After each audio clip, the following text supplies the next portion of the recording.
Good evening, ladies and gentlemen. Welcome back to Impact Dynamics Live. We're here for your Wednesday night. And welcome aboard. We've got an exciting night tonight with Jody Ly coming up on the show. A huge wealth of experience. We'll get onto that in a moment, but that's going to be real good. Need to let you know tonight is Wednesday night, which means it is our Zoom hangout night. So if you're around towards the end of the show, I'll put the details up on the chat and on the screen, and the numbers there to join the Zoom chat will be available for about 40 minutes or so after the show. So within a couple of minutes of the show ending, whoever's there will be hanging out there talking guns. I've got the new Strike Eagle if anyone wants to ask questions about that, and all sorts of other stuff happening. So hang around for that. That'll be excellent. Love to see you there. All right, got a few guys in the chat already. Oh, it's going crazy in there. Charles and Conservative Sniper Hunter and Andy Little and the other Andrew, or one of the other Andrews. There's a few of those. Sean, Watsy, Emma, Brad, Ben. Smells like butt. Still don't know what your name is, but we'll just run with smells like butt. Sheldrake, Sean again. Lana's in here. Craig as well. Ryan, g'day guys. Emma's kicking around. Fantastic. All right, great to have you guys in board. Keep the banter going. Any questions for Jody? Start putting them in there. Tonight's episode is sponsored by Stage 1, as you guys are probably familiar with, and you can save 10% off at Stage 1, which is on the precisionrifleseries.com.au website, and use the code IDLive10. But very excitingly, I'm pretty proud to present this. This is something brand new from Stage 1. This is the Stage 1 Stealth Hoodie. Nice and subtle there on the front with the Stage 1 logo across the front in dark, embroidered. So as well, it's embroidered the logos on the side, the S1 down the end as well. The whole thing is embroidered. It's a really thick hoodie. It's 330 GSM or whatever the appropriate words are there, and really comfortable and wonderful fitting sort of setup. So that is on pre-order at the moment, like as of now. That is rather than $110, it's $99. But of course, you guys get to save 10% off using the code IDLive10. So go check them out. They're due at the end of May, and I would suggest go and jump into them. And these are the first people that have seen them. So Jody saw it just before you guys. And apart from that, this is all for you. All right, one more little look at that. Anyway, terrific. Would you believe me that I'm the one modelling that? No, I wouldn't either. Anyway, appreciate the vote of confidence. What else do I need to tell you? Zoom night tonight. Tomorrow night is reloading night, and Friday wind up, and then Sunday night we have a Q&A session, but with a little bit of a difference. More details on that, but we're going to get you guys more involved, which I'm looking forward to. Right. Now, I need to tell you a little bit about Jody. Jody, if you're not familiar with her, she's been shooting the Precision Rifle Series in Australia for, I'm going to say a couple of years. She might correct me. She's for the last year. She got involved last year, but she's come from a very significant place in the handgun world. Now, I'm not super familiar with the handgun world, so I will most likely get things wrong, but I knew that she'd shot at the Bianchi Cup, which is like the biggest handgun shooting comp in the world. It's certainly got the prestige of being one of the most impressive events to be involved with.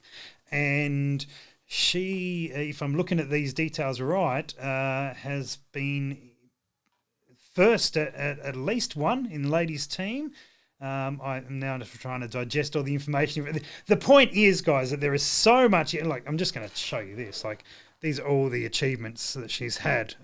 There is a lot going on there. She's done a lot of handgun shooting, done really well. First, 10th, first. There's a lot of ones there, guys, a lot of ones. Somebody knows how to shoot handguns. And so for those guys who perhaps have some questions about handguns, that'll be there's a good opportunity to do so. But really exciting is the transition she has done from the handgun shooting into precision rifle, and basically starting at square one. I'm going to ask about some of the things that have been useful from coming from a top level championship sort of type shooting. to starting fresh and something completely different, and why she did that, and all these sort of things. So without any further padding for the show, Jody joins me. Hello, Jody, are you there? Hello, Rusty. Yes, I'm here. Thank you for Fantastic. having me. Oh, good. Thank you for being here. This is quite an impressive list. I'm sorry I didn't even get through the list. There's just so much you have done, and then you had an injury as well during that time. Yeah. Wow, Spinal surgery. spinal surgery. I just one of the little ones then. Yeah, wow. Yeah, Just, right. yeah, a So little bit of tweaking. yeah, Um, not wrong. So yeah. when did the whole So, shooting side of things start for you? I'm seeing you were competing nationally in 2007. yeah, so 2006, I 2006. started. So I went up to Surfers Paradise Mm-hmm. and the shooting range there.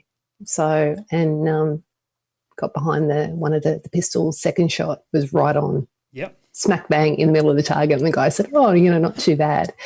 So I Not came too back to bad. Sydney, did all the courses, and I just fell in love Hmm. with shooting pistols. So no previous family history, whatsoever. Brothers, sisters, fathers, just got into it because of Surfers Paradise. I love it. So Yeah, right. And absolutely loved it. had you had experience in other sports prior to it that you brought that knowledge along, or was this sort of first up? No, this is probably first up. Yeah, Yeah. wow. So, oh, hang on. Can I just introduce you to Kimber? I don't think we don't get a choice one way or the other. That's No, oh, my little 1911. fantastic. Fantastic. Yeah, nice. So, yes, so all good. So, guest appearance. Good. Yeah, so the first thing I did when I came back to Sydney was I found the best coach, Hmm. I thought locally, but it ended up being the best coach in the state and country at the time, Craig Ginger. Yep. So I had all these lessons. So everything that he had been learning and learned over a 25-year period, I got that concentrated training. So the best thing was that I didn't develop any bad habits Mm. because I had no clue how to shoot, just, the passion and desire to do it. Yes. And he's like, right, clean slate.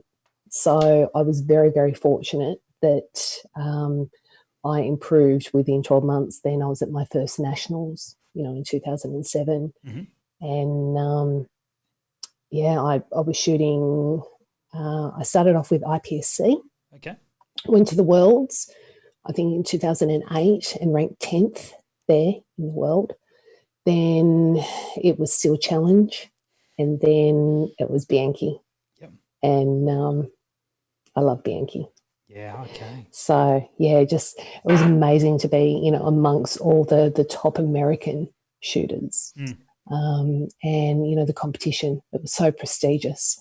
I think they give away about 40 different pistols. Wow. I think the prize table, I think that first year was about 600,000. Wow. I mean, It was amazing. that's Yeah, the huge. sponsors. Yes, it is. Yeah. And But, that. the people that you get to shoot with, Mm. the Army Marksmanship Team, the US Marines Border Force, it's amazing. Yeah. So if anyone has the opportunity, get over to Missouri and shoot Bianchi Cup. Is it the sort of competition? It's probably the only handgun competition that I know of, which I guess because I'm not particularly in that world, but I've come across it. People talked about it for years, and so clearly it's a significant standout competition. How many competitors shoot at it? Well, I think it's about 300. Yeah. So it's by invitation only, which I thought I would have a little sample. Oh, look out! There you go. So, so invitation only. It's this beautiful Oh invite wow! Yeah, right. from NRA and from John Bianchi. Uh-huh. So it's very, very prestigious. So to have the opportunity, to shoot there is absolutely phenomenal. Mm. So the namesake is John Bianchi. So he does a lot of the holsters for, Safariland. That's that own Yes. branding. Yep. And yeah, just an amazing man. So that was probably the highlight between meeting him and Todd Hodnett. They're the rock stars of the pistol world and the rifle world. So yeah, very, very fortunate. Yeah, amazing. And so you did the Bianchi Cup twice by looking at these numbers. I think it was a few years. I just seemed to just miss hitting the podium. So coming fourth Yep. behind, like, the US professionals being, Julie Golub and Jessie Duff. And, it was just absolutely amazing. So I think my personal best was at the World Shoot. I came third. Yep. Third female. So that was probably the best Best ranking result. that, I've achieved. Wow. So, yeah, unfortunately, I think I did it 4 years and came fourth every year. And I was like, right, okay. Then I had to have the spinal surgery, Yeah. and that put an end to that. The surgeon said that I couldn't go. You have to go prone quite a number of times for, Bianchi. And the back just wasn't going to hold up. He said, so, you either have to stop shooting or find another discipline. Yeah, okay. So, yeah, so that's where that transition first started, was because of the surgery. Yeah, right. Okay, so you had spinal surgery in 2011. Yes. And so 18 months rehab on that. And then you obviously so I think that still recovered and still shot really well at the Nationals after that, and then going back over to the Bianchi Cup and still doing well. So it didn't slow you down too much. No, it wasn't. So I think 2013 was my last time over there competing. The Flagler Cup that leads up to it, I think I won top female, but I think first master and third overall for the competition. Wow. Yeah. So the training and the passion just, came back into it, but the repetition of hitting the deck and the pressure on my back. Yep. The surgery was pretty severe. It was a 3-month recovery, and the pain and everything leading up to it. And I just thought I can't jeopardize being back on, the operating table. So I found F class rifle shooting. So that's what got you into rifle side of things. So did that appeal because of not having to move so much? Correct. Yeah. So because, you're prone from start to finish, there was no pressure. So I was at the Anzac Range down at Malabar, and I loved my time in that discipline because I learned so much about reloading. So I still hand load with the upper press and the understanding of, wing calls. So I've taken that. So I think my triggering from the pistol side, the environmental reading from F class and the reloading. Yep. And then I found PRS. It was just fell in love. Like, I'd loved everything up until that point. And I remember I came to the first competition as an RO, I think the first 2 comps. And my view was to come and see how you operated, to meet people, and then see what I was, going to get myself into. But after hearing the first shot fired, it was like, yep, this is it. I mean, yeah. Yep, absolutely. And then, because I remember I had the leg surgery too. I had that venous vein removed and the femoral artery had been clamped. And the leg blew up, but it was like I wanted to be there ROing, and it was just, I think it was my birthday weekend as well. So it was just, couldn't find anything better, waking up ringing steel and being at the range. So, it's a good birthday. I do remember that first weekend in Mildura, wasn't it? Yeah, okay. So and then you've since then shot your several matches, or a couple at least. How many matches have you shot now? 3 or 4, I think. 4? Yep. So it was simply, I would love to be at every single one, but, logistically, the time off work and, the distance. But hopefully we'll have something in New South Wales soon. Hopefully, yes, certainly, certainly people working on that. Yourself. So, I'm really, really looking forward to that. But I just love it so much. And this is probably, I'm going to say, the discipline that has been the most welcoming and the best group of people that, I've shot with. Yeah, that's so awesome. I just, I love it. Yeah, nice. So how have you found the transition going from pistol, or you've effectively hit 3 disciplines back to back, and I'm curious because obviously you like to perform as best as you can, and but you have a very firm ethos about how to get there, from what I've seen in the discussions we've How is it going into F class, and then what drew you away from that and moving across into PRS? I think, as I said, with the pistol, I got the training first off, so I didn't have any bad habits. Yep. And when I thought, well, F class is the way to go, I phoned Stuart Elliott from BRT and rang up and said, look, could I fly up and have some tuition with you to see if I've got the skill set, for this discipline? Yep. That's because if I do, I'm going to sell everything from pistols to reinvest in, get the rifle. Sure. So I flew up, spent the weekend with Nanny, and there was so much to learn, and he was a wonderful mentor. Yes. So I'm like, right, okay. So I did that, and then I think I missed the dynamics of the IPSC with the movement, and it's mental application. It's working out, your stage course, the design and working, dropping at your mags, and just there wasn't enough with F class. Sure. So I guess with PRS, it is an extension of IPSC. Yeah. So I can say that I was able to bring my understanding of course management.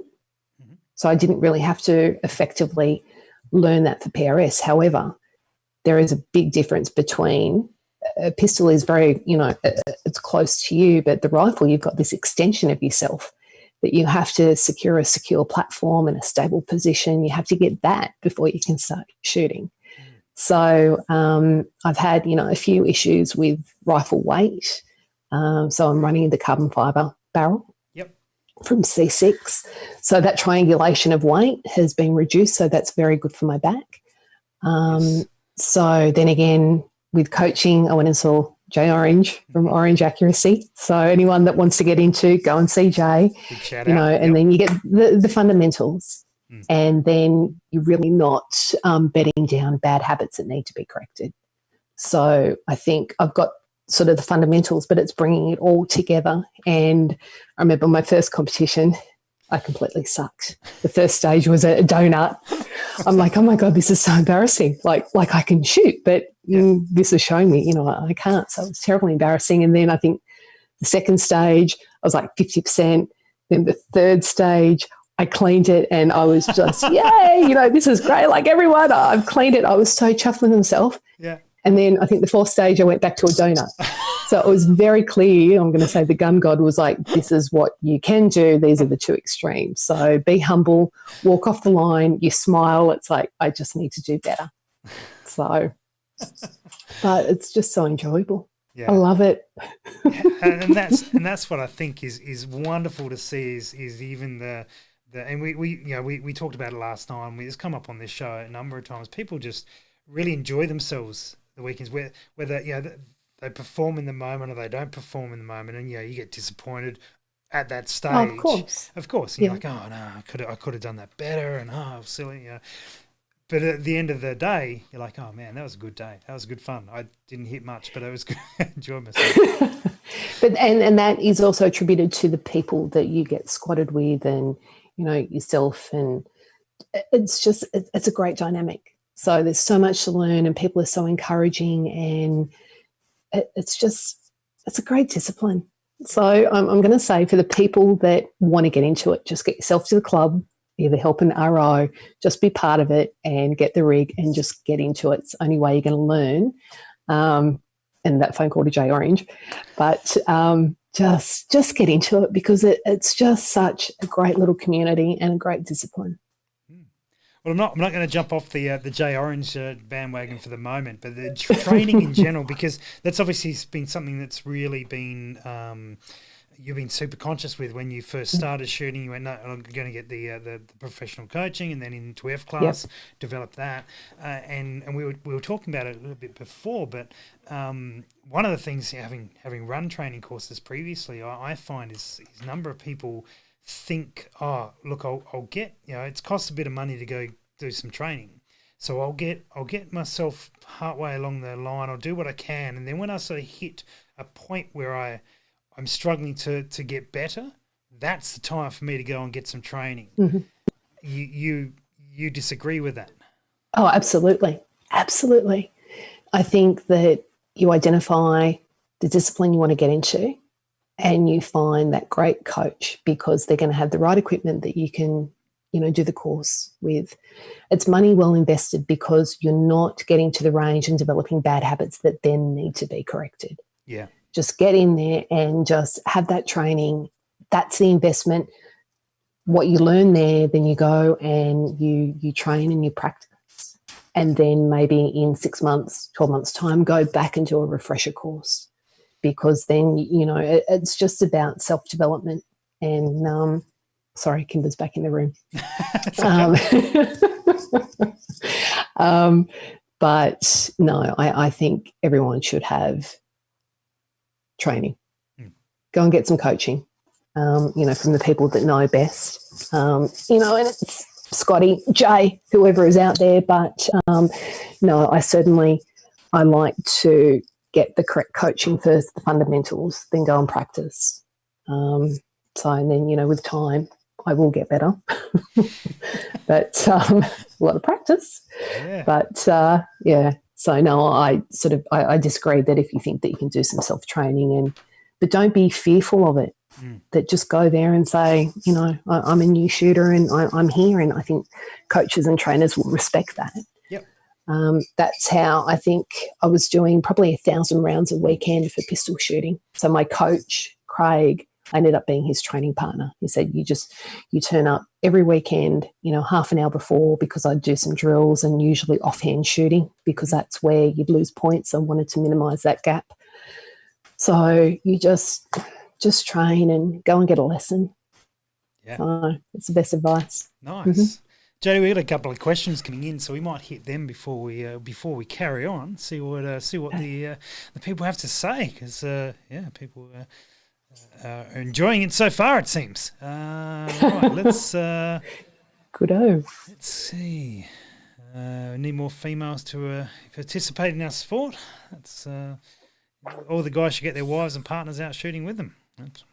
And that's really good, because other disciplines, the blokes just usually want to go and shoot without their other respective halves. And no, it's great. Yeah. And there's I remember meeting Emma at that first competition and just having a good chat to her. And it's like, how long did it take you to feel comfortable? And it was probably one season for her. And she was just so lovely. And, you've got Nikki and just all the girls within the sport and the wives that aren't participating. It's just like, just get the rifle and come and shoot.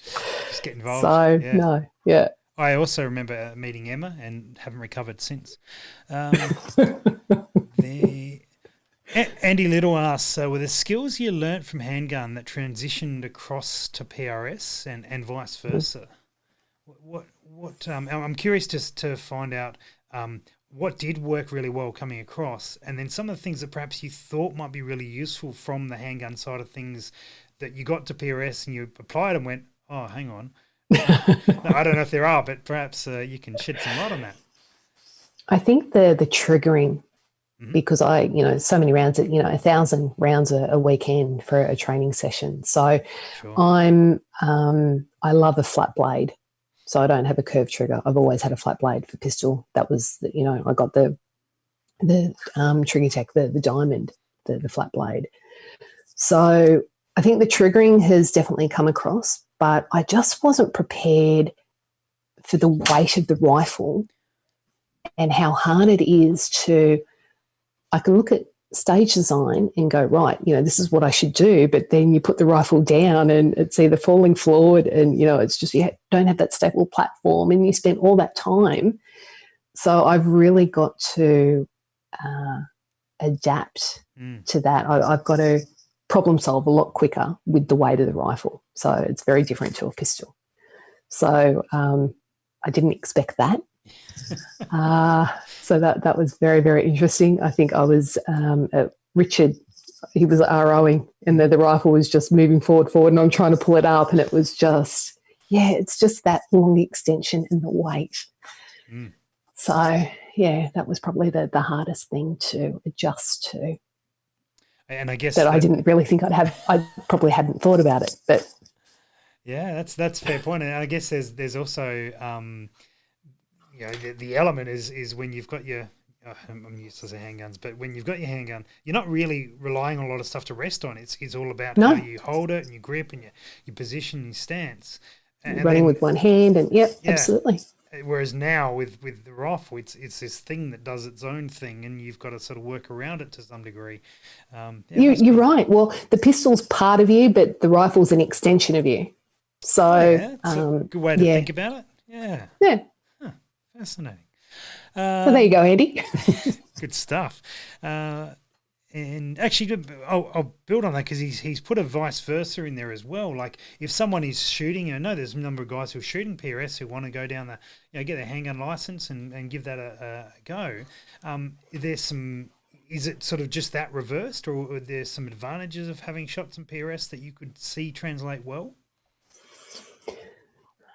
I've heard that if you shoot pistol, you can transition far easier into rifle than vice versa. Okay. That, I can't say if that's correct or not. Yeah. I think the course management that we learned for PRS, that if they went into IPSC, they're going to find it really easy. Okay. Then, their steel challenge, the ringing of steel. I mean, that's fun, and, here's Princess. So I think just get in there and get your handgun license and just have some fun. Just enjoy it. So, yeah, absolutely. Awesome. Actually, different Andrew was saying he was listening to a podcast in the US, and they said people from handgun world seem to pick up precision rifle sooner or easier. So I guess that obviously is similar in your case, and that makes a lot of sense for a number of those skills coming over. But there's still a whole. I guess you're familiar with the gun, and you're familiar with how to move with it and those sort of things. Absolutely, and the movement. Yeah, I think Rusty, when I first started with IPSC, I was learning that transition from I would walk, plant my feet, take the shots, and then it was just training to run and think and have your brain speeding up. So once you can cross that barrier, it's fantastic for pistol. But I think that's certainly what has helped me with PRS. So I'm probably not so frightened of the different stages. Yep. It's about where I'm going to plant the rifle and have the most stable platform. So that's my issue at the moment. Yeah. Among other things, actually, that's one thing I have seen observing and giving you stage briefs and doing that sort of thing is that a stage, that the actual stage never phases you. You're like, okay, it's almost like this is the job to get done. All right. What has thrown you from time to time is, okay, how do I, with this this apparatus, which is a lot longer than I normally have used, how do I make this Where do work? I put it? Yeah. Yep. So absolutely. But I've consciously noticed, and you saying it now really reminds me that you never seem to be phased by it. You just go, okay, well, that's what we're doing. All right, I'll do it. And I suspect that in the IPSC world is a lot more mature in terms of not necessarily age, but in terms of experience. And because it's been around a lot longer, this is the way it's done, and we do it. And obviously it adapts and such, but and so. This is a stage brief, and there's not a lot of that's a silly idea. Or no, it's just this is what it is. This is what our next challenge is, and we're going to go through it and absolutely, and start digesting of how, which is excellent. No, you're right. To see. Yeah, I think safety is paramount too. So also learning when to drop the bolt back, and muzzle direction is always paramount. But it was just making sure that I'd always drop the bolt before I start moving. So I think that's probably another thing, speaking to some of the girls that you just want to get into PRS, that they're worried about they're conscious about being safe. It's like, I'll just, try a few competitions and then, I'll get into it. It's like, no, just get in, you'll learn. You make a mistake in competition, you're never going to forget it again. You make a mistake in training, it's like, oh. But when, you lose points, or it's more important, or, you get embarrassed by it, then you don't do it again. It's a hard lesson to learn, but it's much more strongly learned. They're not words that you know what I mean. Yeah. Absolutely. Anthony's got a question about what your pistol of choice was. No doubt you would have used a few over the years. Ooh. So I was very, very fortunate to have sponsorship by CZ. So I had a SPO1 Shadow. So that was my IPSC gun, my Steel Challenge gun. And then I had my race gun, which was a Springfield 1911 for Yankee. She was beautiful. So my heart broke when I sold that to get into, PRS. I bet. So I even vetted who bought her. It was like, really? no, unless you're going to give her a good home. Yep. I love it. Yeah, that's fantastic. Oh, good. Yeah. All right. So yeah, there's a couple of guys saying they're keen to double into IPSC who are in the rifle side of things, and then one of our regular viewers, he shoots IPSC now, and he is talking about when things open back up and we can actually do it. He's here in South Australia, of getting down to our club and getting involved in some manner. So he will perhaps take a few lessons of your experiences, which would awesome. be good. Ryan, you know Ryan Meads, don't you? Yes. He said after starting PRS, he realised he'd been shooting wrong for the last 18 years. So, and I know that he has gone and done a course with Jay now. So, which is good. Which is wonderful.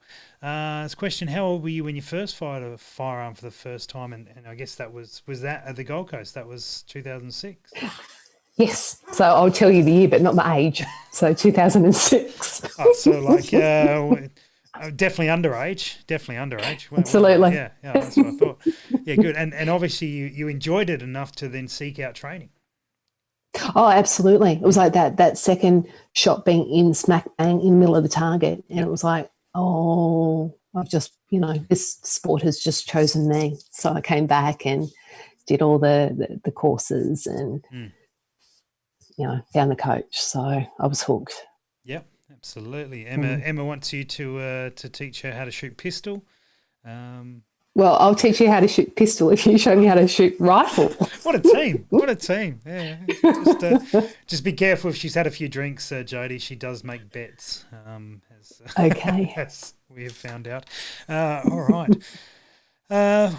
Further to, so there's one from Anthony's the one who asked you about what pistol was used. Who said it could listen to Jody talk for hours. So you've clearly... You're talking from experience, which is wonderful. Further to that, what has made the hammer-fired pistols more suitable for IPSC? Oh, there's comments throwing me off here. Further to that, what has made the hammer-fired pistols more suitable for IPSC? So I shot production for IPSC, so the iron sights and double action. So I just preferred... There was less to go wrong, and it was straight out of the box, and, CZ approached me. So I love that pistol for that discipline and for still challenge. But I had the red dot with the aim point for the race gun for Bianchi. So I made sure, though, when I had like a national competition, that for a month I didn't shoot the other pistol because it was different triggering and the weight, and it was just focused simply on that one pistol. For whichever competition it was. Yeah, fantastic. So what do you do now? Sorry, Jay. Oh, it's just personal preference to, if you want to shoot iron sight or, red dot. I think you can go in with the idea, this is what I want to shoot, like as for a pistol, but the pistol, you pick it up, and if it just fits beautifully in your hand, the pistol's chosen you. So run with it. Understood. Yeah.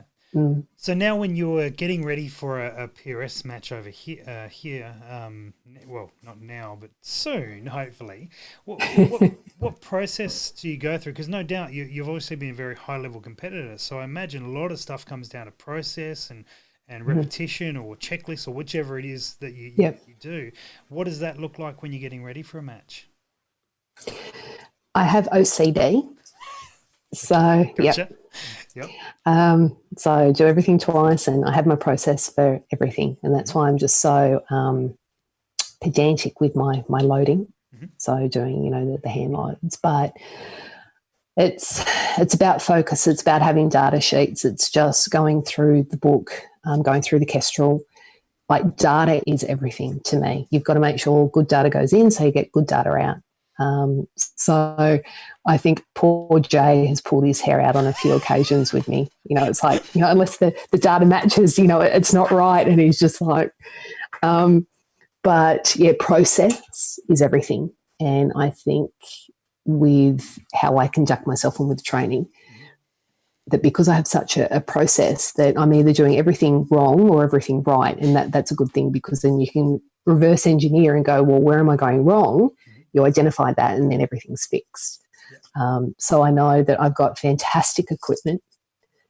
I am so focused when I do my reloading. So anything that fails at the line, it's me, and I'll take responsibility for that. So it's like, all right, I failed to do something. I didn't repeat process, but it is never my equipment, never my loads. It's me. So I'm very honest about that. It's you do see a lot of people will blame the equipment, and perhaps in some situations, rightly so, but really they could have prepared that equipment better, and that's really where the blame lies. Absolutely. Yes, it was the equipment that failed, but you could have prepared for that, and I'm guilty of that completely as well. I've had stuff where I've used it without just put a gun together and thrown a chassis on and then gone and shot a match, and the magazine didn't feed properly, and I should have spent the time, but so be it. I wore it. That's the way it is. Yeah. Yep. So when process. you obviously talking about process, and you would have had this through shooting IPSC and other pistol matches, but in PRS, when you identify an area that you need to improve on, what does that look like for you to go, oh, okay, I've found that my kneeling position is not great. What's your process from there? It's repetition to correct it. I think Craig said you have to do something 300 times before it's processed and embedded in your muscle memory. So he first got me to, I'd start hands up, holster, draw one shot, and then blindfolded. So it was amazing that, your sense as a muscle memory that you just, like my groups, I actually shot better blindfolded than not. It's like, oh, crap. The groups are quite tiny. Yeah. But I think you have to be honest with yourself and go, okay, well, this is where I'm lacking. And I think I spoke to you before about offhand shooting. So with Bianchi, one stage is so you're shooting, strong hand, both hands, but then there's another offhand. So weak hand, but I always call it off. Yep. So you draw, holster, change, and then start engaging. So before every training session with Craig, I would probably go through about 3 mags of single shot offhand shooting. So I lessen the gap between, both offhand and support hand shooting. So it's just really being, I think, truthful. People like to train and practice what they're good at. Yes. But you can only improve if you then reduce the gap between the things that you aren't so good at. So, a pistol, I think, is much easier to identify where you need repetition. And I think with Bianchi Cup, because it was 4 constant stages in the competition, you could practice and get better at each individually, opposed to, for a PRS comp, the stages are different.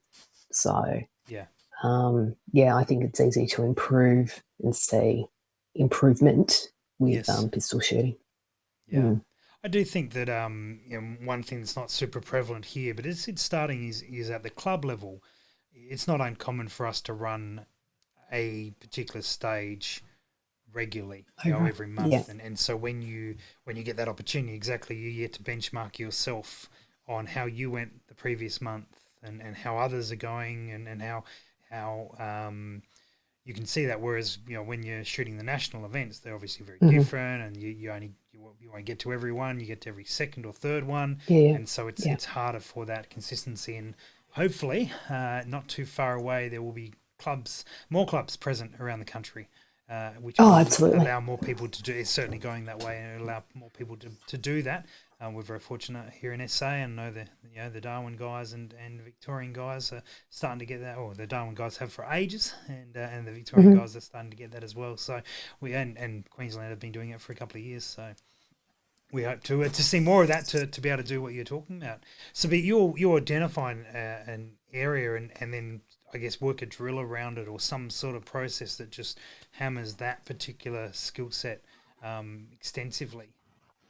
It is, and the measurable is either reduced time with draws and first shot on a target, or with Bianchi it was the X count. So you can be in centre of target, but if you're in the middle of the centre of target, like that's a higher X count. So you could actually, because I mapped every time I went to the range and shot, I would map my progress. So my score may improve and the X count didn't, or then the X count is improving and the score sort of plateaued, but there was always improvement somewhere, and you could map it that way. Yeah. So I think data is very, very important. Did you film yourself shooting very often?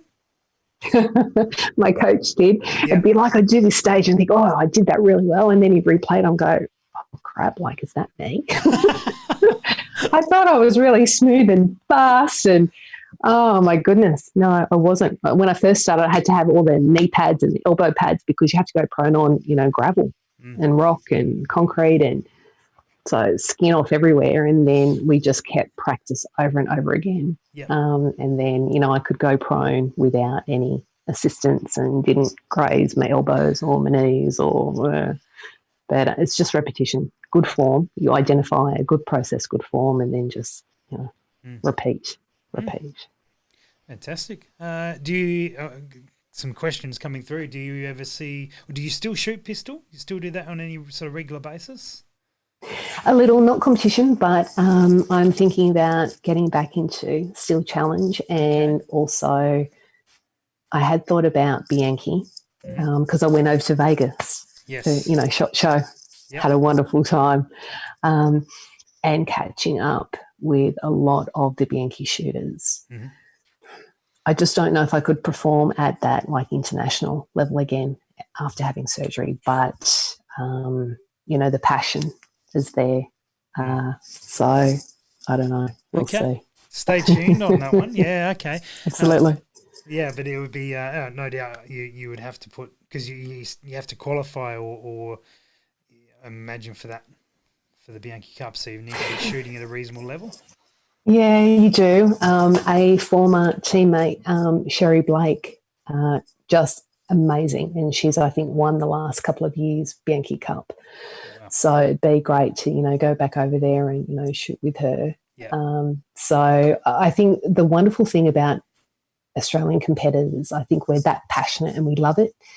And Sherry's winning the US Nationals and against paid professionals. Yep. So, there's always just been a few points difference between professionals and I'm going to say us recreational shooters, but the passion is just so great, and the training that we do. So, yeah, we'll see about that one. Okay, stay tuned. I look forward to seeing how you go. What rig, rifle and cartridge and all that sort of thing are you running now for PRS? Should I get it out of the safe? Not on YouTube Live. Apparently, that's a no-go. We found out. Okay. All right. Yeah. So you have to. Right. Everyone will have to imagine it in their. I'll post a picture later. Yeah. Perfect. Perfect. So I did a lot of research. It was probably 12 months in the making about what caliber, stock design, what I was going to do. So it's the A6 Macmillan stock. And because I've got sort of longer hands than normal, so the A10 wasn't suitable, but the A6 is just perfect. Yep. Just fits beautifully. I've got the carbon barrel from Carbon 6, C6, Defiance Action, the diamond trigger, my wonderful Steiner Tremor 3, 4 to 28 scope. And yeah, so the XC, so 6XC, did a lot of research with Regina and other people in the US, and that was the way it was going, I think, like 18 months ago. Yep. And I thought, well, I will just follow the trend in the US. And I've had my gunsmith, Matt Peroz, for years. And I said, right, this is what's coming to you. And he's like, great. And it was built. And it is just it's a beautiful rifle. I love it. Yeah, fantastic. So, yeah, nice. Yeah, very, very fortunate. And you talked about Regina. I know that you were over there making me very jealous in January this year and sending me photos and videos of people reminding me I wasn't there. So thank you very much for that. Yep. Very welcome. That's all right. When I get over But they missed you so much. I think they expect you. If we can all fly next year, we have to go back. If we're allowed to leave the country or go there, it's on. It's on for sure. Good. Good. But tell us about that experience. You've been twice to SHOT because you were there the year that I was there before, and although it was only brief, but either way, tell us about those experiences and some of the people you did meet and what that led on to. Well, I think so. Having touch base with, I've been very, very fortunate with sponsors. So 511 has been with me for my days from pistol shooting and Safariland. Then Macmillan came on board and offered me support. Steiner, Beretta Australia, .1 Precision in the US, and Vance Accuracy Solutions. So I had a lot of contacts already over in the US, but having the dialogue with Regina, she was wonderful and invited me to the first NRL ladies dinner. So I met Janae and Ray and Jennifer from Shooter's Mindset, and they were just so welcoming. I mean, everyone over there is wonderful. We had dinner, and I think I met Phil Vallejo, and just absolutely amazing. So he's giving us all little pointers while we're in the restaurant, and this is what you need to do, and a lovely, lovely guy. So meeting a lot of the top shooters from the NRL league, that was amazing. Everyone's just so hospitable, just offering, if I wanted to come back through, COVID-19 wasn't on, to fly back and do some training or just go over and, shoot competitions or even stay there after SHOT Show.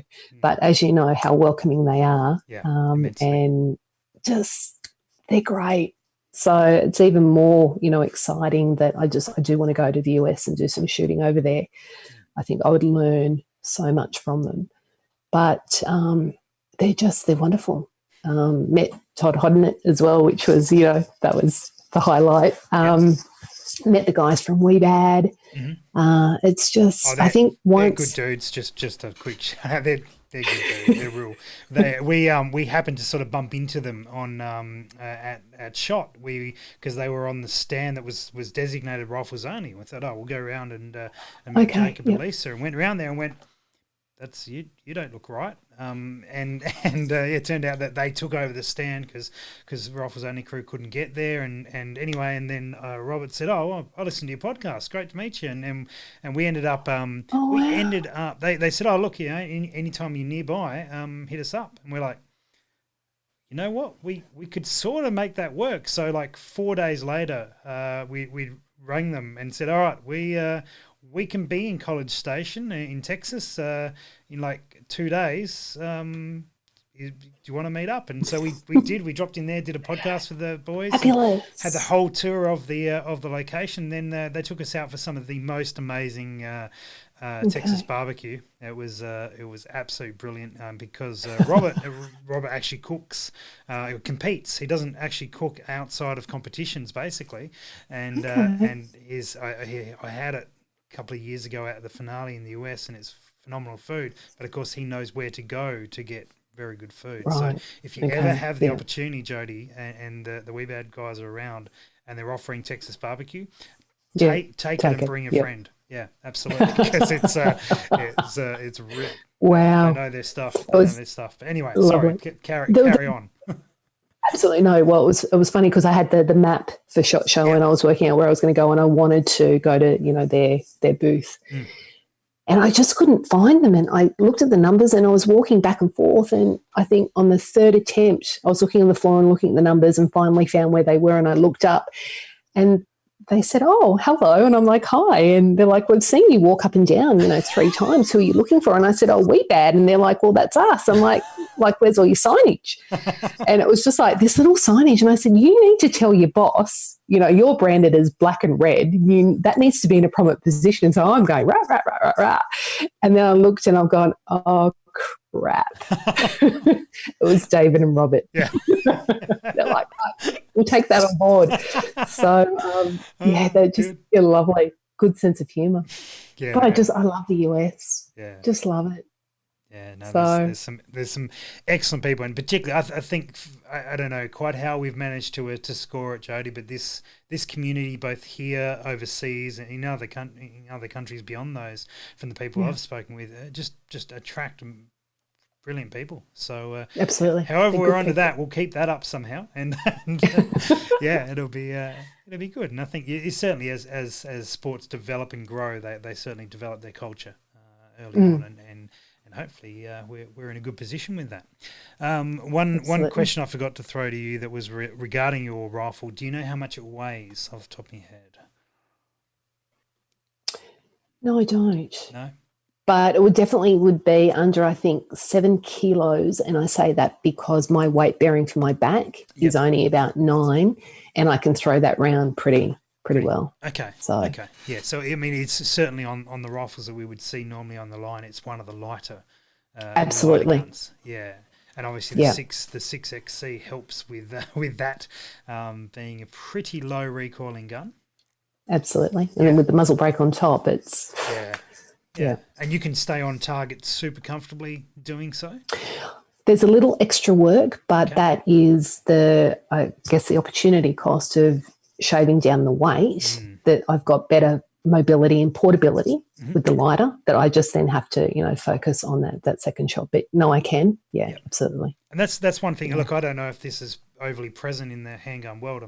You can tell me, but one of the things I really like about PRS is the lack of restrictions on the firearm. And so you obviously 30 cal and 3,200 feet per second, but shy of that, you can make as big a heavier gun as you wish, or as lighter, thin, tiny barrel type scenario. Now, neither extreme is overly useful, but there is this area in the middle where people, like yourself, will trend one way for various reasons. They'll go for a bit of a lighter sort of setup, and then other guys will go, like Ash, for example, has quite a heavy gun. And then people will sit in between, and I love that spectrum of options, because certain stages favour one and other stages favour another, and it's about you making a decision on what you like and absolutely the method you choose. Is there anything like that in the handgun side of stuff? I'm just not familiar enough with it. I think, you can choose your calibers. That I had the 9mm just for the steel and IPSC, and then the 38 for Bianchi. But I think it's really, you need to look at the discipline that you're shooting, and then what you're comfortable, with. So again, with my hand loads for the 38, it was a beautiful cycle.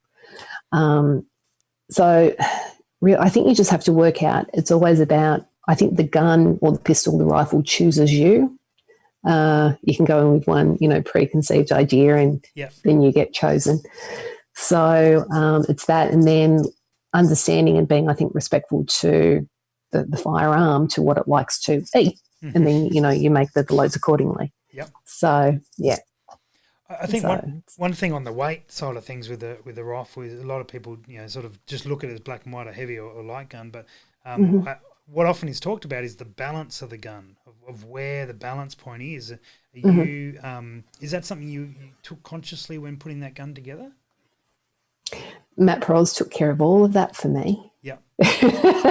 So it's beautifully weighted. So I think the scope would have to be, the heaviest addition to it, opposed to the stock or the barrel. Sure. So I'm fortunate, it's in the centre, but no, he's great. Yeah. So it's like, I think I'm sensible enough to, whatever Matt tells me I need or should have, it's like, okay, I will listen.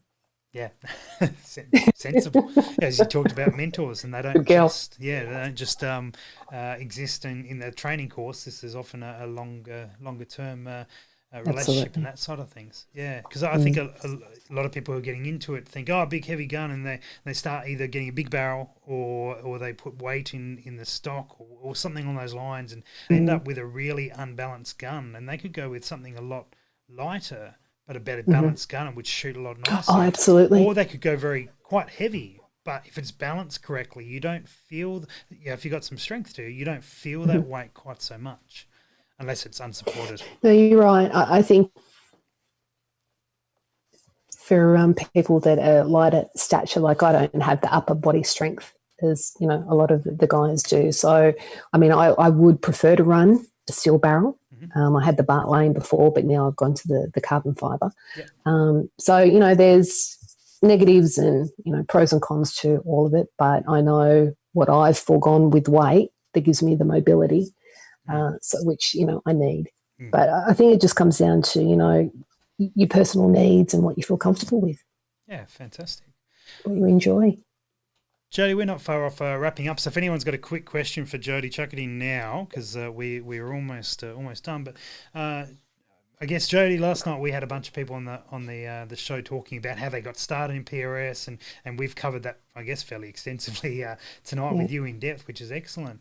But if someone is in that position where they're heavily invested in another discipline and they've maybe the passion's not there so much, and certainly not here to pinch people away from disciplines that they really enjoy. That's, you know, I'm happy if people are shooting and enjoying themselves. But if people have been sort of on the sideline thinking, oh, maybe I'll try PRS or something on those lines, or be it another, you know, IPSC or something on those lines, but they've spent the time, they've done well, or they've put money time into what they're doing. Have you got any thoughts around that sort of mindset and perhaps some encouragement for them?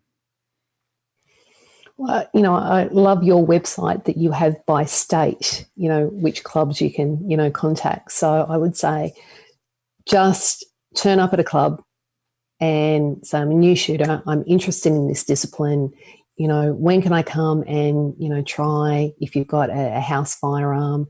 You know, there's people like myself that I'm very happy, you know, to loan out my rifle under supervision. Of course. Just don't take off with it. Yeah. You know, after a competition, I'm always very receptive to people that wanting to look behind, you know, the Steiner glass or fill the A10 stock. You know, I've always got extra ammo where it's suitable, you know, throw a few rounds, you know, down the range. But I think we're all very approachable, that, you know, new shooters, that I'm very happy to, you know, have someone shadow me and use my equipment, you know, if they're interested. And I can help them, you know, get into the sport. So I think it's, you know, just get yourself down and let it be known that you're interested in the sport, and someone's going to take them under their wing. Yeah, fantastic. Absolutely. All right. Well, Jody, thank you so much for your time tonight. Thank you for being involved. Thank you for having me. It's been wonderful to hear more. I mean, I knew a bit about your story, but it's wonderful to hear sort of a lot more into it, and no doubt there are many more stories, and we didn't even get into the stories of the competitions or anything along those lines. Which, maybe they're best left around a beer or a wine. But you're not recorded.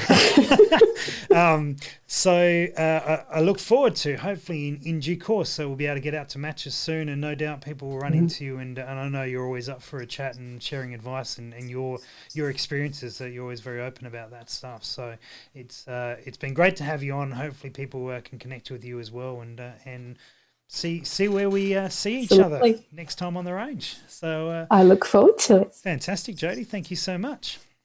Okay. Guys, thanks for joining us tonight, and thanks for being involved. Now, I'm going to, in a moment, you'll see the link and the details for the Zoom chat as per normal on it is Wednesday, right? It is Wednesday. I just lose track of things these days. As per normal on a Wednesday night, it's a Zoom hangout. So in a moment, the details for the Zoom room will go up, and you guys will be able to jump in. We'll talk guns for the next 40 minutes or so. Just a little shout out as well to Stage 1 for sponsoring the episode. You can save 10% off at Stage 1 by using the code IGLive10 on the precisionrifleseries.com.au website. And don't forget the new Stealth hoodie from Stage 1, nice and low key like that. Really comfortable, nice warm hoodie, and I look forward to getting one myself.